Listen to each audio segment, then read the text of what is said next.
actually, di ko nata yung handmade nga natin totally nga napukaw daw, no, naawan da iti sunod tinawag, pero sumagmamano lang yun, hindi nakita mi, so ginagaambi da, nga, ada iti ordinance at syudad, nga mang penalize, bueno, di ko nata yung ma-implementar, iti syudad tinawag, ket, siya sino man nga aglabsing, ada iti maikanatad nga, maaramid ket akwada. Ano dagiti na sampulan nga minen ma'am nga namulta? Kasi na po dyan sa wampay, kasi binagaan hi ida.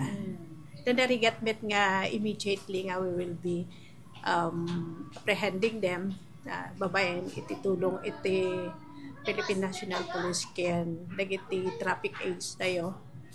So, di chay, binagaan mi ida. How about dagiti mang tagtilimos ma'am? Minsan saping kadagiti Ay may sa kadijay kasi isudat ti multa base kadijay Presidential Decree 1564. Alakat that is advocacy for the community, residents and non-residents na maka-encounter ka dagitoy nagpalpalama. Ma'am, no bilang man adadagiti